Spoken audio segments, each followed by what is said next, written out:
Voilà, donc je fais cette nouvelle vidéo qui fait suite en fait aux trois dernières que j'ai faites avant, qui parlent en fait des civilisateurs et de l'apparence qu'ils auraient en fait, hein, si ces choses devaient exister, quoi. Donc j'en étais en fait à là, sur ce petit dessin qui peut paraître un peu ridicule, je sais pas si on le voit bien là, voilà, une image vaut mieux que 1000 mots comme on dit. Et donc, il y a quelque chose qui est assez étrange, hein, que vous pouvez constater ici. Toujours, on procède pour savoir à quoi pourraient ressembler en fait nos hypothétiques créateurs. Alors, si vous remarquez bien, en fait, on s'aperçoit qu'avec le temps, en fait, le front se développe, le bulbe frontal se développe, et le visage, en fait, la partie buccale s'efface de plus en plus pour devenir de plus en plus étroite. Et c'est plus la partie prédominante de la tête. Ces êtres en fait passent plus de temps à réfléchir, ils utilisent plus la force cérébrale que voilà, se nourrir c'est primordial, mais ce n'est plus l'activité première en fait. Et donc vu que l'activité cérébrale prédomine, la configuration du crâne, le besoin change, donc le matériel change et s'adapte. Et donc on s'aperçoit qu'au fil du temps, en fait, la partie frontale, en fait, le globe frontal, en fait, le lobe frontal, je crois, comme ça qu'on dit, en fait, se développe, en fait, il devient exacerbé au détriment, en fait, de la partie buccale. Et donc, en fait, on s'aperçoit, en fait, que comment on appelle ça, le nez, en fait, hein, vous voyez, le nez là, que nous, on a en tant qu'être humain, qui est assez avancé, en fait, chez ces hypothétiques créatures, en fait, le nez s'efface, en fait. Il s'efface et il fusionne, en fait, avec le lobe frontal, en fait. Donc, je sais pas si on appelle ça le lobe, arrêtez-moi si je me trompe, reprenez-moi dans les commentaires, mais la partie, le front, en fait, la partie du front, le lobe frontal, il me semble que c'est comme ça qu'on dit, en fait, se développe et va venir fusionner, en fait, avec pareil, je sais plus comment ça s'appelle ça, mais avec la cloison du nez, en fait. Et donc, à la fin, eh ben, on va se retrouver avec des êtres pas forcément très esthétiques. Tiens, c'est dommage parce que j'en avais dessiné un, je referai un dessin pour vous montrer, en fait. Et donc, en fait, ils ont comment expliquer ça, le crâne qui redescend comme ça, avec le nez, en fait, qui fait ça, en fait, hein, comme ça. Et ce qui n'est pas inesthétique, en fait, mais ce qui est complètement différent de nous, en fait. Et la partie buccale qui en fait, s'efface en dessous de la tête. Et, en fait, ce qui est assez curieux, c'est quand vous remarquez, en fait, les trois grands singes, pas des nez développés, en fait. C'est-à-dire qu'ils ont des nez très très effacés, en fait. Si vous regardez, le nez est aplati, en fait. Que ce soit l'orang-outan, le chimpanzé ou le gorille. Tiens, j'avais oublié de le mentionner, ça, en fait, les gorilles, c'est pareil, ils ont les mêmes nez, en fait, que les subsahariens et pareil, au niveau des traits du visage, le chimpanzé, le blanc, a le même nez pincé que le chimpanzé, hein. Ils ont le nez pincé. Et pareil pour les orang-outans, c'est incroyable, hein, c'est incroyable ces similitudes physiques qu'il y a entre les trois grands types dominants humains sur Terre, dominants par de façon numérique, hein, et ces trois grands singes en fait. Hein. C'est très étrange, hein, trois. Vous vous souvenez, les choses fonctionnent souvent par trois. Et donc, on voit quoi en fait que si on regarde, si on procède encore à chercher l'inconnu en fait en faisant une équation et en superposant en fait les trois grands singes à des êtres humains aujourd'hui, on s'aperçoit qu'en fait le nez est développé et alors on serait tenté de se dire ah mais c'est parce que ces êtres-là doivent avoir un nez gigantesque en fait. Mais c'est faux en fait, c'est faux. C'est parce que ils ont cette partie en fait qui est très développée là ici. Et donc en fait nous comme on est en gros des espèces de métis, hein, croisés entre ça et eux, enfin entre les grands singes et eux, et bien en fait, l'équilibre, c'est un creux, en fait, comme les grands singes ont un creux ici, en fait, entre le lobe frontal et la partie buccale. Et donc, en fait, la cloison, nous, on conserve donc cette cloison, en fait, qui est normalement plus verticale chez nos créateurs, qui est comme ça, d'accord? Sauf que cette cloison chez les grands singes, en fait, elle est renfoncée, elle est inexistante. Donc, en fait, le mixage des deux, en fait, le mélange des deux, l'addition des deux, en fait, ça donne ça, en fait, ça nous donne nous, en fait. C'est incroyable, non, quoi?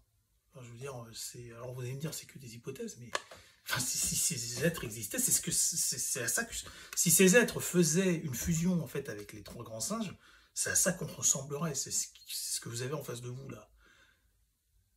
D'accord? C'est incroyable. C'est juste incroyable. Et il y a un truc étrange. On va dans de plus en plus étrange. Vous savez que les nazis, ces salopards, étaient à la recherche en fait d'un être supérieur en fait. Et très étrange, hein, ils voyaient cet être supérieur avec comment on appelle ça, la cloison en fait qui venait dans l'alignement en fait du front en fait. La cloison nasale en fait venait dans l'alignement du front. C'est vraiment étrange. Je ne sais pas où est-ce qu'ils ont été chercher ça, ceux-là, là, c'est rigolo. Mais c'est très très étrange. Donc, on aurait donc des êtres qui avoisinent les 3 mètres, qui mesurent entre 3 mètres et 3 mètres 50, qui ont des crânes surdéveloppés, qui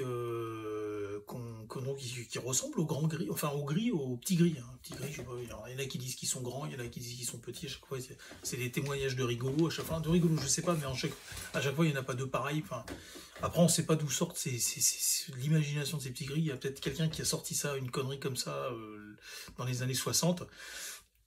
Et des gens, comme des perroquets, se sont remis à sortir la même chose. Donc en fait, c'est pareil, ça c'est pas fiable non plus.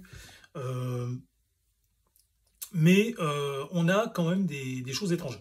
Alors, pour ce qui est de ces êtres, j'en ai fini. S'il y a des choses qui vont me revenir, des fois je suis un peu... j'ai pas une excellente mémoire, ça empire avec l'âge, j'ai envie de dire. Je referai une vidéo consacrée uniquement à l'apparence de ces choses, mais enfin vous avez saisi ce que je vais vous dire, mais il y a aussi d'autres trucs troublants en fait. Alors dans toute l'histoire de l'humanité, il y a des choses, des anachronismes en fait. On a en fait l'humanité qui est censée, on va remonter à 35 000 ans en arrière, 35 000 ans ou 30 000 ans en arrière, et apparemment les arcs et les flèches existaient déjà, d'après ce que j'ai regardé sur Wikipédia. Les premiers arcs et flèches existaient il y a 30 000 ans, peut-être même plus de 30 000 ans. Vous vous rendez compte, c'est énorme, hein, c'est fou quoi. C'est vraiment la préhistoire de la préhistoire, il y avait apparemment déjà des arcs et des flèches. Et ce qui est incroyable, c'est que l'arc et la flèche, hein, c'est un instrument qu'on a retrouvé partout sur le globe, c'est-à-dire les aborigènes l'avaient, les ancêtres des aborigènes, des tribus isolées dans des îles perdues, vous avez l'arc et la flèche. Toutes les civilisations ont eu l'arc et la flèche depuis la nuit des temps. Alors vous allez vous dire, mais qu'est-ce que tu racontes, Alexandre? Qu'est-ce qu'on en a à faire? C'est normal, voilà. Alors, il faut savoir un truc, c'est qu'il y a 30 000 ans, il y avait combien d'hommes sur Terre et de femmes? J'ai appelé le CNRS, je sais pas si c'est le CNRS que j'ai appelé pour savoir ça, c'était il y a 15 ans. C'était il y a longtemps. Je leur ai demandé on était combien, il y a combien d'humains il y a 30 000 ans, il y a 50 000 ans, il y a 60 000 ans. Quoi. Et elle a répondu à mes questions. Enfin, après, elle m'a dit oui, vous êtes quelqu'un d'intelligent, je suis sûr que vous allez trouver par vous-même. Bon, est-ce que ça avait la réponse? Est-ce qu'elle ne voulait pas me le dire? J'en sais rien, mais je sais plus si c'était le CNRS que j'ai contacté. Enfin, je sais plus, j'ai contacté un institut d'État comme ça, qui est censé le savoir. Je crois que c'était le truc de démographie en plus. En tout cas, j'ai fait mon calcul par rapport à des données en fait scientifiques et j'ai même trouvé le nombre d'humains qu'il pouvait y avoir au kilomètre carré. C'est pour vous dire, mais en tout cas, on était à peu près, je crois, de l'ordre de 3 millions sur Terre. Enfin, ça dépassait pas les 4 millions, quoi. 3 millions d'individus, on n'était pas très nombreux, hein. Il y a 35 000 ans, on n'était pas nombreux. Hein. On était entre 3 et 5 millions d'êtres humains sur Terre, ce qui fait que, en fait, vous faisiez partie d'une tribu, vous n'allez pas forcément croiser quelqu'un en marchant. Il y a aussi la barrière de la langue. les gens ne s'éloignaient pas trop loin de leur tribu parce qu'ils pouvaient être s'éloigner, ils pouvaient être il y a beaucoup d'animaux à l'époque, beaucoup de carnivores, d'ours, de lions, de loups, des meutes de loups. Donc si vous vous éloignez trop loin, tout seul de votre habitat, même avec des armes, ça pouvait être très dangereux pour vous si vous blessiez, tomber d'un rocher parce que vous y coursé par un ours ou quoi, vous pouviez vous mourir d'une septicémie, un os qui se casse, c'est terminé à l'époque, hein, c'est fini. Hein. On vous pas couper la jambe comment? Avec des silex, c'était compliqué. Hein. Donc à l'époque, les gens vivaient pas bien vieux, et puis surtout, ce qu'ils pouvaient pas prendre le risque de s'écarter trop loin de chez eux. C'était dangereux de s'écarter de sa tribu à l'époque. Donc c'est des hommes qui partaient à 7 ou 8, ou peut-être minimum à 3. Il fallait des garanties. On pouvait pas partir comme ça à l'aventure. Un homme tout seul, une personne tout seule, c'était chaud pour elle. Hein. Donc en plus, il y avait la barrière de la langue, parce qu'à l'époque, il y avait des gens qui volaient les femmes des autres pour justement renouveler le sang de leur tribu, ce qu'ils en manquaient. Donc dès qu'ils avaient l'occasion de voler des enfants ou des femmes, ils n'hésitaient pas. Donc ils tuaient les hommes forts de la tribu pour s'emparer des ressources humaines, on va dire. Et donc, à l'époque, comment on appelle ça, les hommes s'éloignaient pas trop loin de leur foyer, justement pour moult raisons. Mais souvent, c'était des trucs dangereux. Et souvent, à l'époque, quand une tribu voyait un homme, il le zigouillait parce qu'il pouvait revenir avec d'autres hommes, justement. Il pouvait être un éclaireur. Il se disait, bah, si on le laisse repartir, il va revenir avec sa tribu pour maintenant qu'il connaît notre position. Donc à l'époque, c'était très dangereux le contexte. Les gens s'éloignaient pas tant que ça.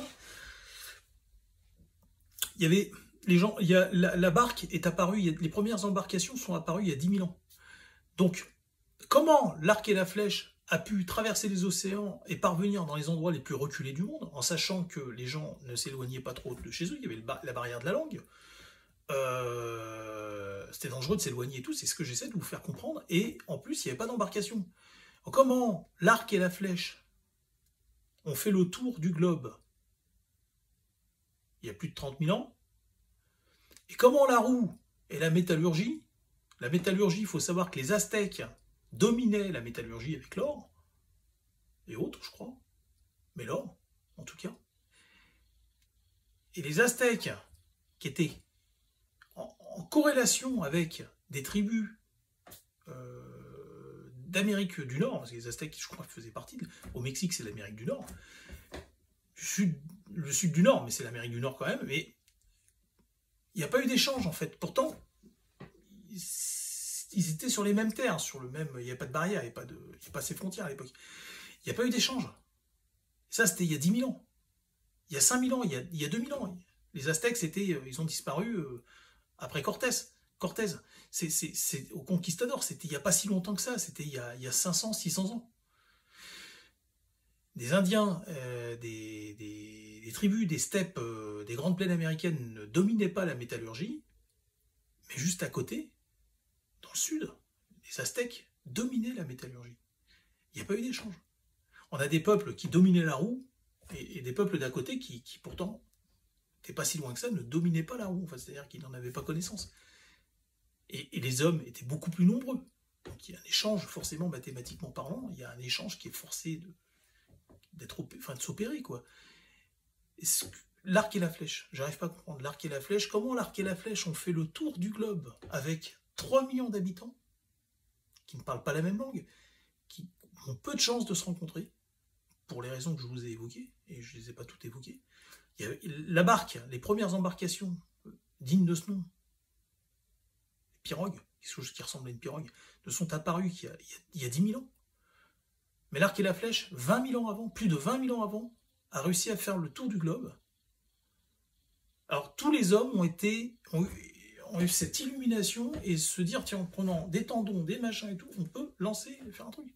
C'est incroyable que toutes les civilisations humaines qui dépassaient, les humains ne dépassaient pas le 3 millions sur Terre d'âmes, et ces 3 millions de personnes qui réparties aux 4 coins du monde ont eu toute l'idée de faire des arcs et des flèches.